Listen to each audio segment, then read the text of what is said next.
بسم اللہ الرحمن الرحیم وبہ نستعین۔ اس ہفتے جو رکوع ہمارے سامنے ہے اس میں اہل کتاب سے متعلق گفتگو کی جائے گی۔ اہل کتاب کا لفظ جب قرآن مجید میں استعمال ہوتا ہے تو اس سے یہود اور نصارہ مراد ہوتے ہیں، لیکن یہاں خاص طور پر اہل کتاب بول کر یہودیوں کو مراد دیا گیا ہے۔ یہاں یہودیوں کی سرکشی، ان کی بدعنوانیاں اور ان کی کرتوتوں کا تذکرہ ہے۔ یسألک اہل الکتاب ان تنزل علیہم کتابا من السماء۔ یہود مشرکین سے بھی طرح طرح کے سوال حضور اکرم صلی اللہ علیہ وسلم سے کروایا کرتے تھے، اور خود بھی حضور پاک علیہ الصلاۃ والسلام سے عجیب و غریب قسم کے مطالبات کیا کرتے تھے۔ اب مثلا یہاں ان کا جو مطالبہ نقل کیا جا رہا ہے، یسألک اہل الکتاب ان تنزل علیہم کتابا من السماء، یہ یہودی آپ سے سوال کرتے ہیں، آپ سے مطالبہ کرتے ہیں کہ آپ ان کے اوپر آسمان سے ایک کتاب نازل کر دیں۔ وہ کہتے تھے کہ جب تک آپ آسمان سے ایک کتاب اتار کر کے نہیں لائیں گے، چونکہ تورات جو اتاری گئی تھی یہودیوں پر وہ تختیوں پر لکھی ہوئی اتاری گئی تھی، تو ان کا کہنا یہ تھا کہ آپ لکھی ہوئی کتاب لے کر کے آئیں، آسمان سے لکھی ہوئی کتاب کو اتاریں، جب تک ہم اسے دیکھ نہیں لیں گے جب تک ہم مانیں گے نہیں۔ قرآن مجید نے یہاں نبی پاک صلی اللہ علیہ وسلم کو دلاسا دیا، تسلی دی، اور کہا کہ ان کا یہ مطالبہ کوئی نیا مطالبہ نہیں ہے۔ فَقَدْ سَأَلُوا مُوسَىٰ أَكْبَرَ مِنْ ذَلِكَ، انہوں نے تو موسیٰ علیہ السلام سے اس سے بھی کہیں زیادہ بڑا مطالبہ کیا، اور وہ کیا تھا؟ فَقَالُوا أَرِنَا اللَّهَ جَهْرَةً، انہوں نے موسیٰ علیہ السلام سے مطالبہ کیا کہ علانیہ طور پر ہمیں اللہ کا دیدار کروائیے، ہم اپنی آنکھوں سے اللہ کو دیکھیں، اس کے بعد ہی ہم ایمان لائیں گے، اس کے بعد مانیں گے۔ ذرا یہاں رک کر کے قرآن مجید جہاں سے شروع ہوتا ہے وہاں لوٹ جائیے۔ سورہ بقرہ، سورہ فاتحہ ہے سب سے پہلے، اور اس کے بعد سورہ بقرہ جہاں سے شروع ہوتی ہے، جس کو آپ کہتے ہیں الف لام میم کا پارہ، وہاں قرآن مجید کیا کہتا ہے؟ الف لام میم ذالک الکتاب لا ریب فیہ ھدی للمتقین الذین یؤمنون بالغیب۔ اہل ایمان کا یعنی مسلمانوں کا امتیاز یہ ہے کہ وہ غیب کی بنیاد پر ایمان لاتے ہیں، ان کا امتیاز یہ ہے کہ وہ غیب کی بنیاد پر ایمان لاتے ہیں، یؤمنون بالغیب۔ ان کے یہاں اس طرح کا مطالبہ نہیں ہوتا ہے کہ ہم کتاب کو لکھی ہوئی دیکھیں گے تب ایمان لائیں گے، اور ہم کو اللہ کو دکھائیے تب ایمان لائیں گے، نہیں، یؤمنون بالغیب، وہ یہ مان کر کے چلتے ہیں کہ یہ وہ کتاب ہے جس میں کسی قسم کی کوئی شک و شبے کی کوئی گنجائش ہے ہی نہیں۔ یہ اہل ایمان کا امتیاز ہے۔ تو حضور اکرم صلی اللہ علیہ وسلم سے جب یہود نے یہ مطالبہ کیا یسألک اہل الکتاب ان تنزل علیہم کتابا من السماء فقد سألوا موسیٰ اکبر من ذلک، وہ موسیٰ علیہ السلام سے پہلے ہی اس سے بڑا مطالبہ کر چکے ہیں، اور وہ مطالبہ کیا تھا؟ فقالوا ارنا اللہ جہرۃ، ہمیں علانیہ طور پر اللہ کا دیدار کروائیے تب ہم مانیں گے، تب ہم ایمان لائیں گے۔ چنانچہ جب انہوں نے یہ مطالبہ کیا تو ان کو عذاب میں مبتلا کیا گیا، اور وہ عذاب کیا تھا؟ فَأَخَذَتْهُمُ الصَّاعِقَةُ بِظُلْمِهِمْ، ان کے اس بیجا مطالبے کی وجہ سے، ان کے اس ظلم کی وجہ سے، ان کی اس زیادتی کی وجہ سے، ان کے اس بے محل سوال کی وجہ سے ان کو ایک کڑک نے، ایک ایسی دھماکہ خیز آواز نے آ کر کے پکڑ لیا جس کے بارے میں انہیں تصور نہیں تھا۔ جیسے آج کی دنیا میں آپ سنتے ہیں کہ کہیں پر بڑا زبردست دھماکہ ہو گیا، اور اس دھماکے کی وجہ سے بہت سے لوگ صرف اس کی آواز کی بنیاد پر، جن کا دل کمزور ہوتا ہے، صرف اس کی آواز کی بنیاد پر، اس کی دھمک سے مر جاتے ہیں، اپنی جان سے ہاتھ دھو بیٹھتے ہیں۔ تو ان کو ایک ایسی کڑک نے، جیسے بجلی کی کڑک ہوتی ہے، ان کے اس ظالمانہ سوال کی بنیاد پر، ان کے اس ظالمانہ مطالبے کی بنیاد پر انہیں اپنی گرفت میں لے لیا۔ ثم اتخذوا العجل من بعد ما جاءتهم البينات فعفونا عن ذلك، اب ظاہر ہے کہ ان کے پاس کتاب موجود تھی، پیغمبر کا پیغام موجود تھا، توحید کا تصور موجود تھا، سب کچھ موجود تھا، لیکن اس کے باوجود انہوں نے کیا کیا؟ ثم اتخذوا العجل، انہوں نے بچڑے کی پوجا کی، وہ بچڑے کو پوجنے لگے، بچڑے کو انہوں نے معبود بنا لیا، باوجود اس کے کہ ان کے پاس کھلی ہوئی دلیلیں آ چکی تھی۔ فعفونا عن ذلک، ہم نے اس سے بھی درگزر کیا، انہیں معاف کر دیا۔ وآتینا موسیٰ سلطانا مبینا، اور ہم نے موسیٰ علیہ السلام کو واضح اور کھلی ہوئی دلیل عطا فرمائی۔ موسیٰ علیہ السلام کو خود 9 معجزات دیے گئے، کتاب اتاری گئی، بنی اسرائیل کو اللہ نے فرعون کی غلامی سے نجات دیا، بنی اسرائیل کو اللہ تبارک و تعالی نے طرح طرح کی نعمتوں سے نوازا۔ اس کے باوجود بنی اسرائیل نے یہ حرکت کی کہ اس نے بچڑے کی پوجا کی۔ تو پھر ظاہر ہے کہ آگے ایک پوری تاریخ ہے جس کا مختلف مقامات پر قرآن مجید نے تذکرہ کیا ہے، آپ پیچھے سن بھی آئے ہیں، یہاں ہم اسے دہرا نہیں سکتے، وقت اس کی اجازت نہیں دے گا۔ لیکن وَرَفَعْنَا فَوْقَهُمُ الطُّورَ، ایک موقع وہ آیا کہ بنی اسرائیل نے جو معاہدے کر رکھے تھے اللہ تبارک و تعالیٰ سے، جو عہد و پیمان کر رکھے تھے، جب ان عہد و پیمان کی، ان معاہدوں کی خلاف ورزی کی تو اللہ تبارک و تعالیٰ نے طور پہاڑ کو اٹھا کر کے ان کے اوپر لٹکا دیا کہ اگر معاہدوں کی پابندی کرتے ہو تو ٹھیک، ورنہ اس پہاڑ کو گرا دیا جائے گا اور اس کے نیچے پیس کر کے رکھ دیے جاؤ گے۔ اور اللہ فرماتے ہیں کہ ہم نے ان سے کہا کہ دروازے میں جھک کر کے داخل ہونا، جب تمہیں ارض مقدس پر فتح حاصل ہو تو وہاں جانا تو جھک کر کے داخل ہونا۔ وَقُلْنَا لَهُمُ ادْخُلُوا الْبَابَ سُجَّدًا وَقُلْنَا لَهُمْ لَا تَعْدُوا فِي السَّبْتِ، اور دیکھو سنیچر کے دن حدود سے تجاوز مت کرنا۔ جیسے ہمارے یہاں جمعے کے دن کو تقدس حاصل ہے، احترام حاصل ہے، اس کو سید الایام کہا گیا ہے، دنوں میں سارے دنوں کا سردار ہے۔ ویسے یہود کے یہاں سنیچر کے دن کی بڑی اہمیت تھی۔ ہمارے یہاں اللہ تبارک و تعالی نے ہماری شریعت میں کسی قسم کی پابندی نہیں عائد کی ہے کہ جمعے کے دن شکار نہیں کیا جا سکتا ہے، جمعے کے دن انجوائے نہیں کیا جا سکتا ہے، جمعے کے دن انٹرٹین نہیں کیا جا سکتا ہے، ایسی، یا جمعے کے دن خرید و فروخت نہیں کی جا سکتی ہے، ایسی کسی بھی قسم کی پابندی عائد نہیں کی گئی ہے۔ البتہ قرآن مجید نے جو تعلیم دی ہے اور نبی پاک علیہ السلام کی سیرت سے جو کچھ ثابت ہے وہ یہ ہے کہ جمعے کے دن خاص اہتمام کیا جائے، جمعے کے دن کے خاص اعمال ہیں، جمعے کے دن غسل کا اہتمام ہو، جمعے کے دن کپڑوں کی تبدیلی کا اہتمام ہو، جمعے کے دن قرآن کی تلاوت کا اہتمام ہو، جمعے کے دن خوشبو کا اہتمام ہو۔ جمعے کے دن سے مسلمان کے گھر میں ایسا محسوس ہونا چاہیے کہ آج کچھ خاص ہے، ایسے نہیں کہ دوڑتے بھاگتے کہیں نماز پڑھ لی، خطبہ مل گیا تو مل گیا، نماز مل گئی تو مل گئی، نہیں۔ حکم یہ ہے کہ یا ایھا الذین آمنوا اذا نودی للصلاۃ من یوم الجمعۃ فاسعوا الی ذکر اللہ،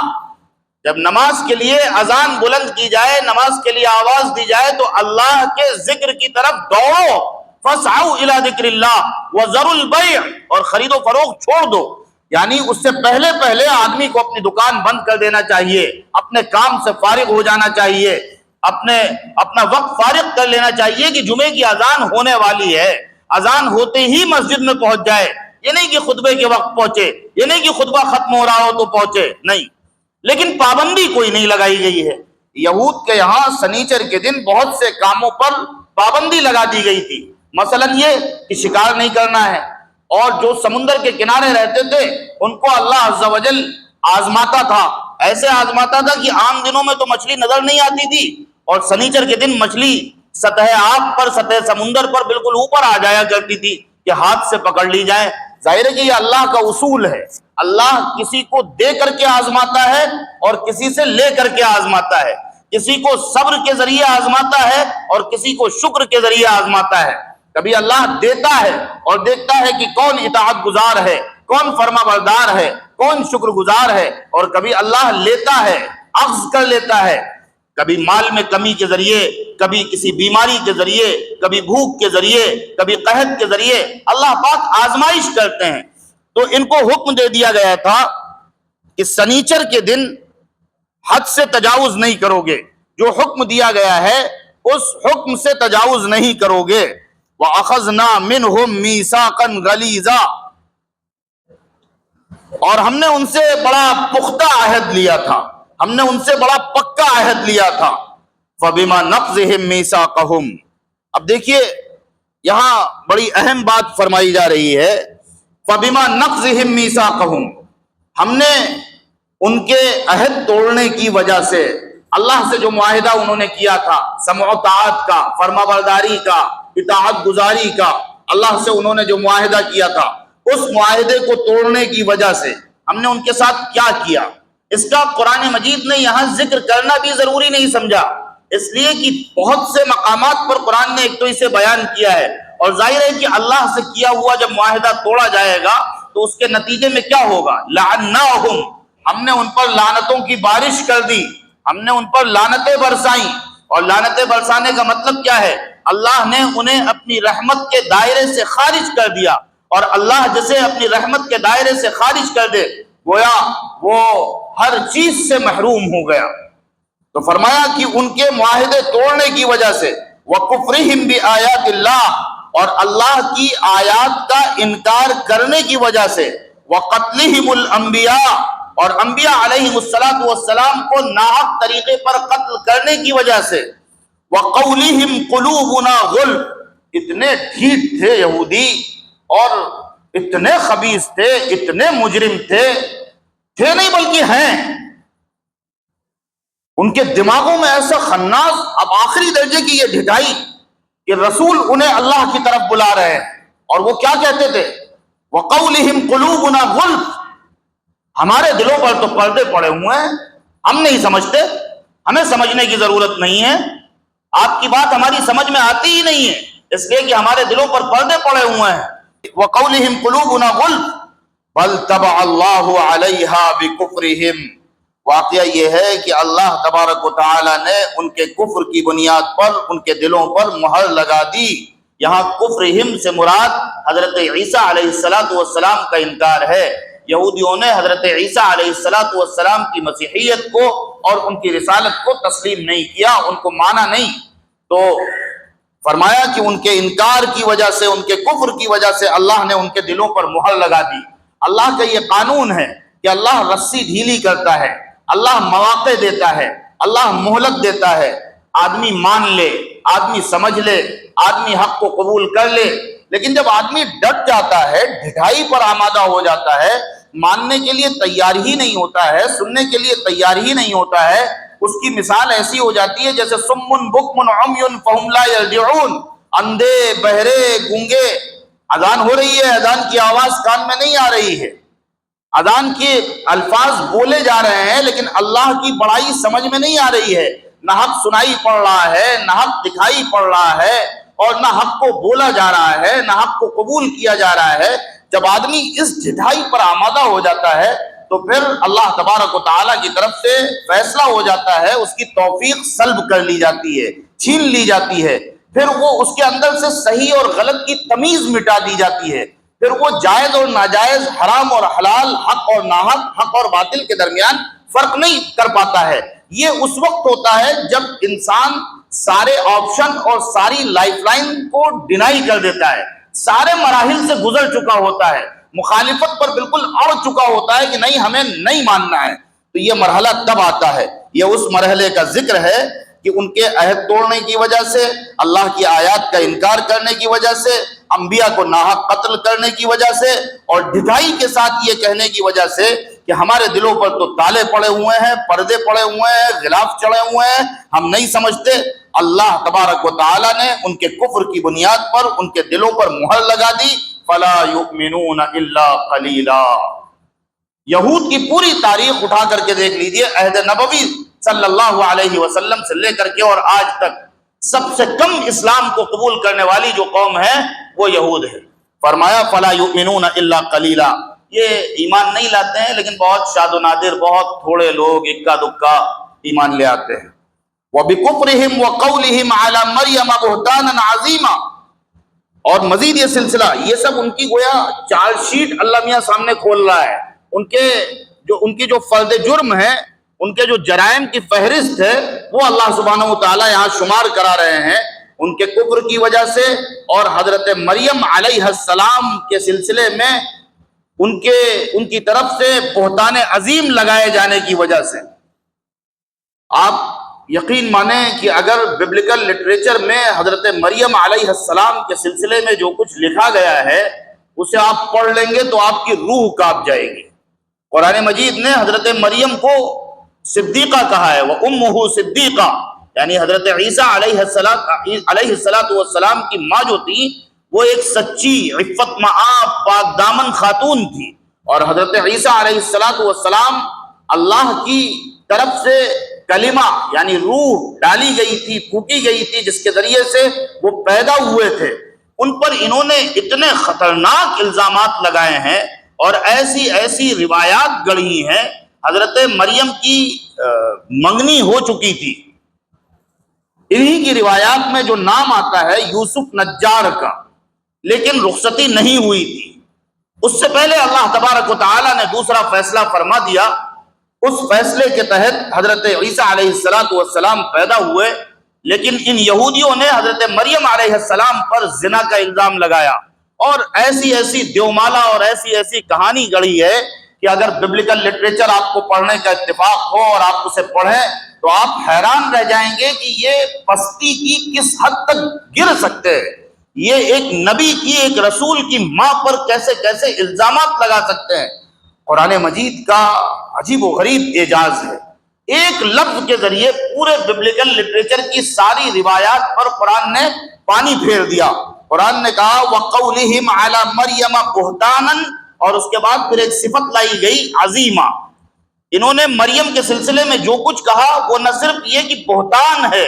سرتاسر الزام ہے، بلکہ عظیم الزام ہے۔ ایک لفظ کے ذریعے ان کی ساری روایات کی ہوا اکھاڑ دی قرآن مجید نے۔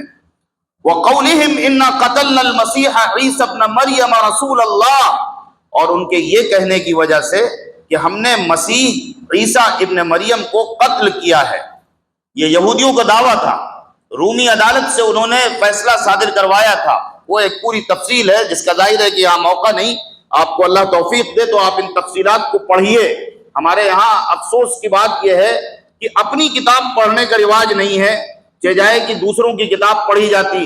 یہی وجہ ہے کہ ہم کو کیڑے صرف اپنے آپ میں نظر آتے ہیں۔ ہمارا بہترین مشغلہ یہ ہوتا ہے کہ ہم جب بیٹھیں تو اسلام کی تعلیمات پر کرٹیسائز کرنے لگیں، ہمارا بہترین مشغلہ یہ ہوتا ہے کہ ہم جب بیٹھیں تو مفسرین پر، محدثین پر، علماء پر تنقیدیں کرنے لگے، ہمارا بہترین مشغلہ یہ ہوتا ہے۔ وجہ اس کی یہ ہوتی ہے کہ نہ ہم اپنی کتاب سے صحیح طور پر واقف ہوتے ہیں اور نہ ان کی کتاب سے صحیح طور پر واقف ہوتے ہیں۔ حالانکہ اگر ہم دیکھیں تو ہمارے یہاں جو اختلافات پائے جاتے ہیں روایات کی بنیاد پر، مسالک کی بنیاد پر، ان اختلافات کی کوئی نہ کوئی اوتھینٹک بنیاد ہوتی ہے جو ہمیں نہیں معلوم ہوتی ہے۔ ہمیں وہ صرف اختلاف برائے اختلاف لگتا ہے، لیکن وہ کسی اوتھینٹک بنیاد پر ہوتا ہے۔ اس کے برخلاف ان کے یہاں جو اختلافات ہیں آپ تصور نہیں کر سکتے ہیں۔ صرف حضرت عیسیٰ علیہ السلام کو قتل کیے جانے کے سلسلے میں خود عیسائیوں کے یہاں 20 اقوال ہیں، 20 اقوال ہیں۔ کبھی وہ کہتے ہیں وہ ان کو سولی دے کر کے قتل کیا گیا، کبھی وہ کہتے ہیں کہ نہیں سولی سے جب اتارا گیا تھا تو ان میں جان تھی، اس کے بعد وہ قتل ہوئے، کبھی وہ کہتے ہیں کہ نہیں دوسرے آدمی کی شکل ان کے جیسی کر دی گئی تھی اس لیے لگتا ہے کہ وہ قتل کیے گئے، کبھی وہ کہتے ہیں کہ عیسیٰ معبود ہیں۔ سوال یہ ہے کہ اگر عیسیٰ معبود ہیں تو معبود قتل کیسے کر دیا جائے گا؟ معبود قتل کب ہوتا ہے؟ 20 اقوال ہیں۔ جب آپ انہیں پڑھیں گے تو آپ کو اپنی کتاب پر فخر ہوگا، جب آپ ان کی چیزوں پر غور کریں گے تب آپ کے اندر اسلام کی نعمت، ایمان کی نعمت اور قرآن کی نعمت اور قرآن کی شفافیت اور قرآن کا ستھرا ہوا ذوق، ستھرا ہوا علم، اور اس پر آپ کو فخر ہوگا۔ لیکن جب آپ واقف ہی نہیں ہوں گے تو آپ کو لگے گا کہ صاحب سارے کیڑے تو ہمارے یہاں ہیں۔ تو فرمایا کہ انا قتلنا المسیح عیسی ابن مریم، اور دیکھیے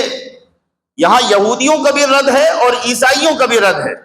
عیسائی حضرت عیسیٰ علیہ السلام کو اللہ کا بیٹا کہتے ہیں۔ کیا کہتے ہیں؟ اللہ کا بیٹا۔ اور قرآن یہاں کیا کہہ رہا ہے؟ عیسی ابن مریم، جسے تم خدا کا بیٹا کہتے ہو، وہ ایک خاتون کا بیٹا ہے، اور ایک خاتون کا بیٹا خدا کیسے ہو سکتا ہے؟ ایک گوشت اور پوشت کا ٹکڑا جو انسان بنا وہ معبود کیسے ہو سکتا ہے؟ تو صرف عیسی ابن مریم کہہ کر کے عیسائیت کے پورے عقیدے کو ختم کر دیا گیا، اس کی پوری عمارت کو ڈھا دیا گیا۔ اور یہود نے کہا کہ ہم نے مسیح عیسیٰ ابن مریم کو قتل کیا۔ یہود حضرت عیسیٰ علیہ السلام کو رسول نہیں مانتے تھے، اس لیے آگے قرآن نے یہ کہہ دیا عیسیٰ ابن مریم رسول اللہ، جو کہ اللہ کے رسول ہیں، جو کہ اللہ کے رسول ہیں، یعنی جسے تم کہہ رہے ہو ہم نے قتل کیا وہ اللہ کے رسول ہیں، اور اللہ کے رسول کو جب تک اللہ نہیں چاہے گا جب تک وہ قتل ہو ہی نہیں سکتا ہے۔ پھر قرآن نے تردید کی ان کے اس عقیدے کی اور یہ کہا وما قتلوہ وما صلبوہ ولکن شبہ لہم،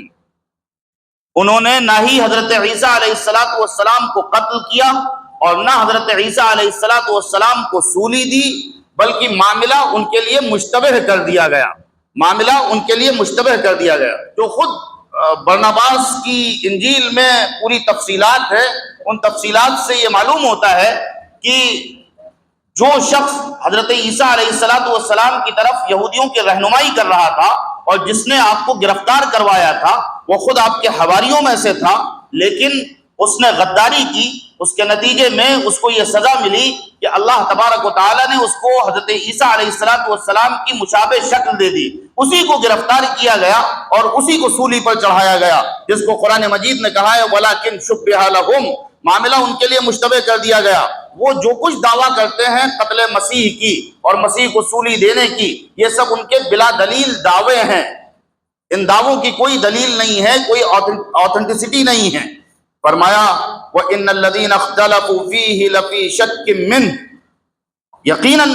جن لوگوں نے ان کے سلسلے میں اختلاف کیا وہ شک میں مبتلا ہیں، مَا لَهُمْ بِهِ مِنْ عِلْمٍ، ان کے پاس کوئی علم نہیں ہے، کوئی دلیل نہیں ہے، کوئی سائنٹیفک بنیاد نہیں ہے، الا اتباع الظن، سوائے اس کے کہ وہ اٹکل کی باتیں کرتے ہیں، بس یوں ہی سنی سنائی کہانیاں ہیں جن کو وہ بیان کر رہے ہیں، ان کے پاس دلیل کوئی نہیں ہے۔ اور قرآن نے مزید واضح کرتے ہوئے کہا وما قتلوہ یقینا، یہودیوں نے حضرت عیسیٰ علیہ السلام کو یقین کے ساتھ قتل نہیں کیا ہے۔ مسلمانوں نے اس بات کو یعنی قرآن پاک نے اس بات کو بالکل کھول کر کے بیان کر دیا اور ان کے عقیدے جو انہوں نے پالے، جو گڑھے، ان سب کی ہوا نکال دی۔ فرمایا وما قتلوہ یقینا بل رفعہ اللہ الیہ، بلکہ حقیقت یہ ہے کہ اللہ تبارک و تعالی نے حضرت عیسیٰ علیہ السلام کو اپنے پاس اٹھا لیا، زندہ اٹھا لیا۔ سوال پیدا ہو سکتا ہے کسی کے ذہن میں کہ کیسے اٹھا لیا، آخر کیسے معاملے کو مشتبہ کر دیا؟ تو یہاں اللہ تبارک و تعالی نے اپنی دو صفتوں کا تذکرہ کیا ہے۔ اللہ کی جو صفات ہیں اور اس کے جو نام ہیں، جو اس کے اسماء حسنی ہیں، وہ بڑے امپورٹنٹ ہیں، ان کو سمجھنا بہت اہمیت کا حامل ہے۔ فرمایا وَكَانَ اللَّهُ عَزِيزًا حَكِيمًا،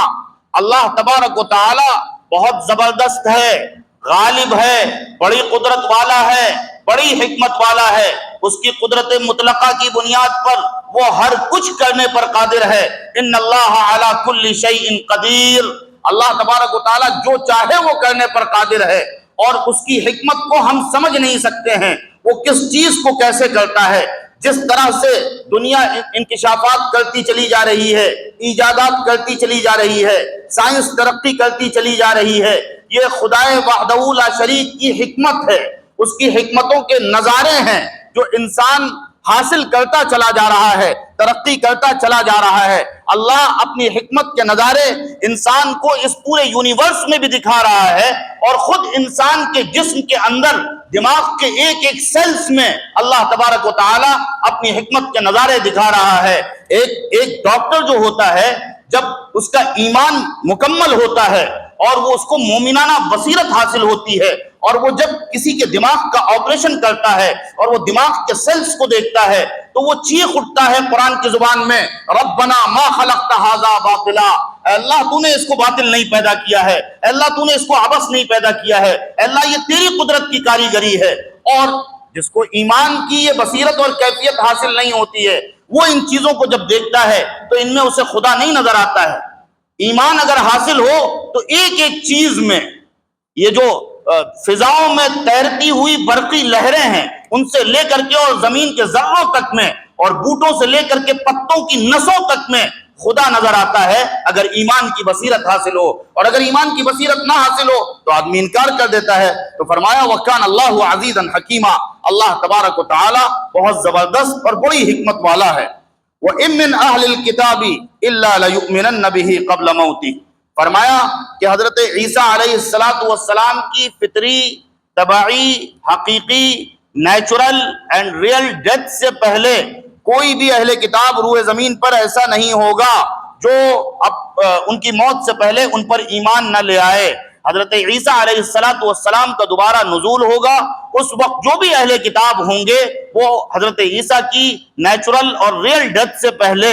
حضرت عیسیٰ علیہ السلام پر ایمان لائیں گے۔ وَيَوْمَ الْقِيَامَةِ يَكُونُ عَلَيْهِمْ شَهِيدًا، پہلے آپ پڑھ چکے ہیں پیچھے کہ ہر امت سے ایک گواہ لایا جائے گا، یعنی ہر نبی اپنی امت کے خلاف گواہی دے گا قیامت میں، اور رسول پاک علیہ السلام کو مخاطب کر کے کہا گیا تھا کہ آپ اپنی امت کے خلاف گواہی دیں گے۔ ویسے ہی حضرت عیسیٰ علیہ السلام جب دوبارہ آئیں گے تو وہ میدان محشر میں اللہ کے حضور اپنی قوم کے، اپنی امت کے خلاف گواہی دیں گے۔ وَبِظُلْمٍ مِّنَ الَّذِينَ هَادُوا حَرَّمْنَا عَلَيْهِمْ طَيِّبَاتٍ أُحِلَّتْ لَهُمْ وَبِصَدِّهِمْ عَنْ سَبِيلِ اللَّهِ كَثِيرًا،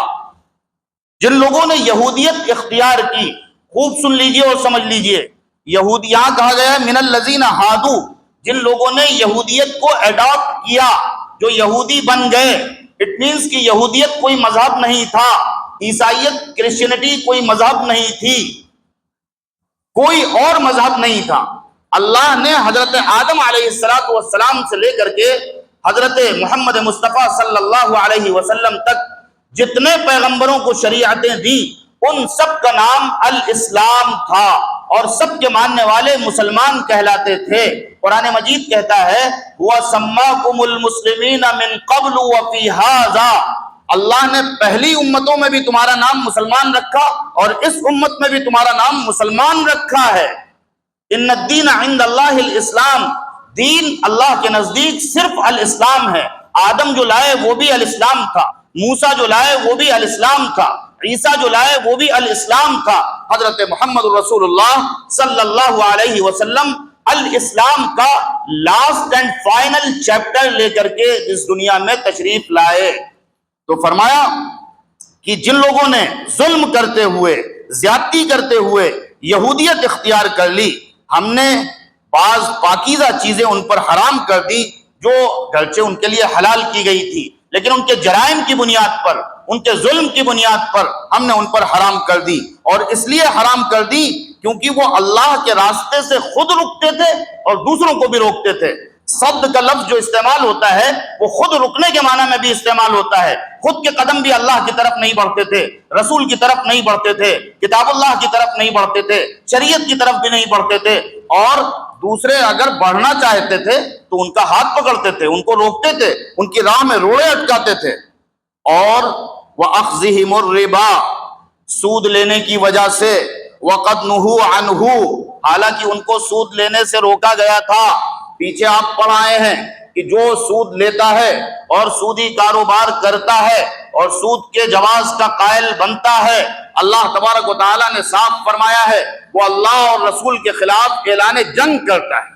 اتنے سخت الفاظ اللہ نے استعمال فرمائے ہیں سود کے لیے، فرمایا کہ وہ اللہ اور رسول کے خلاف اعلان جنگ کرتا ہے۔ وَأَكْلِهِمْ أَمْوَالَ النَّاسِ بِالْبَاطِلِ،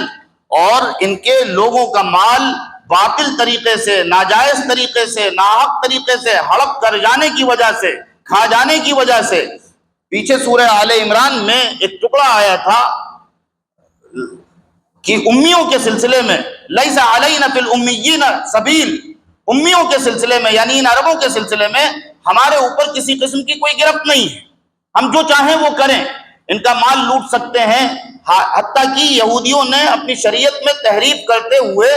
یہ کر لیا کہ آپس میں تو ہم ایک دوسرے کو سود دے نہیں سکتے اور لے نہیں سکتے، لیکن دوسروں کا مال چونکہ ہمارے لیے جائز ہے، دوسروں کا مال ناحق طریقے پر ہڑپ لینا ہمارے لیے جائز ہے، اس لیے دوسروں سے ہم سود لے سکتے ہیں۔ آج بھی پوری دنیا کے اکنامک سسٹم کو ایک چھوٹی سی آبادی یہودیوں کی کنٹرول کرتی ہے، اور پوری دنیا کو اس نے سودی کاروبار میں لگا رکھا ہے۔ یہ سارے اس کے دماغ کی اپج ہیں، پتہ نہیں کتنی طرح کے کارڈز میں اور کتنی طرح کے انشورنس میں اور کس کس طرح کی اسکیموں میں پوری دنیا کو ملوث کر رکھا ہے، پوری دنیا کو۔ آدمی صبح سے شام تک صرف اس ادھیڑ بن میں رہتا ہے، کہاں انویسٹمنٹ کیا جائے، کیسے مال کو بڑھایا جائے، کون سا میوچول فنڈ ہمارے کام کا ہو سکتا ہے اور کون سا ہمارے کام کا نہیں ہو سکتا ہے۔ اتنے طریقے انہوں نے سود کو حلق سے نیچے اتارنے کے ایجاد کر دیے ہیں کہ ہمارے فقہاء اور ہمارے مفتی تو صرف ریسرچ ہی کرتے رہتے ہیں کہ کون سی اسکیم جائز قرار دی جائے، کس سے بچایا جائے اور کس سے روکا جائے، کیونکہ وہ تو روزانہ نئی نئی اسکیمیں، کبھی وہ زیرو کاسٹ ای ایم آئی لے آتے ہیں اور کبھی کتنے % پر لے آتے ہیں اور کیا کیا کرتے ہیں، بس پوری دنیا کو سودی کاروبار میں الجھا کر کے اور سودی بینکنگ سسٹم میں الجھا کر کے پوری دنیا کی اکنامی کو کنٹرول کرنے کا کام جنہوں نے کیا ہے وہ یہودی ہیں، جن کے بارے میں قرآن کہتا ہے کہ ان پر جو اللہ کا عذاب مسلط ہوا وہ ان کے سود لینے کی وجہ سے اور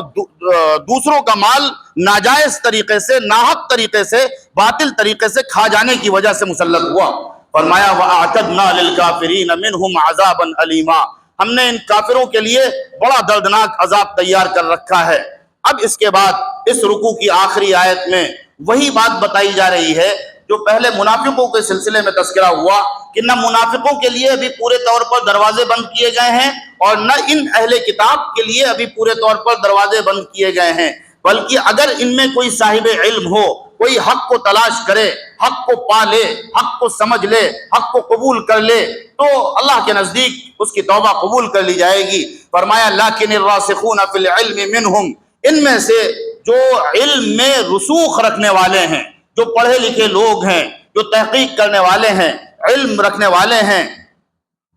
والمؤمنون، اور جو ایمان لانے والے ہیں، یؤمنون بما انزل الیک، وہ اس پر بھی ایمان لاتے ہیں جو آپ پر نازل کیا گیا اے محمد صلی اللہ علیہ وسلم، یعنی قرآن مجید، وما انزل من قبلک، اور جو آپ سے پہلے نازل کیا گیا یعنی تورات و انجیل، والمقیمین الصلاۃ۔ اب آپ دیکھیے شہادت حق کے بعد سب سے بنیادی جو فریضہ ہے وہ کیا ہے؟ والمقیمین الصلاۃ، اور جو نماز قائم کرنے والے ہیں۔ جب اللہ اور رسول کی گواہی دے دی گئی، حق کی گواہی دے دی گئی، تو اس گواہی کی اب سب سے بڑی علامت اگر کوئی ہو سکتی ہے، سب سے بڑا سمبل اگر کوئی ہو سکتا ہے تو نماز قائم کرنا۔ تو کہا کہ وہ جو نماز قائم کرنے والے ہیں، والمؤتون الزکات، اور جو زکات ادا کرنے والے ہیں، والمؤمنون باللہ والیوم الآخر، اور جو اللہ پر ایمان لانے والے ہیں اور آخرت پر ایمان لانے والے ہیں، اولئک سنؤتیہم اجرا عظیما، ان کو ہم عنقریب اجر عظیم سے نوازیں گے۔ یعنی دروازہ ابھی بند نہیں کیا گیا ہے، دروازہ ابھی کھلا ہوا ہے۔ اگر کوئی اللہ پر ایمان لاتا ہے، رسول پر ایمان لاتا ہے، قرآن پر ایمان لاتا ہے، آخرت پر ایمان لاتا ہے، نماز قائم کرتا ہے اور زکوٰۃ دیتا ہے، تو اللہ کی طرف سے وعدہ ہے کہ ہم انہیں اجر عظیم سے نوازیں گے۔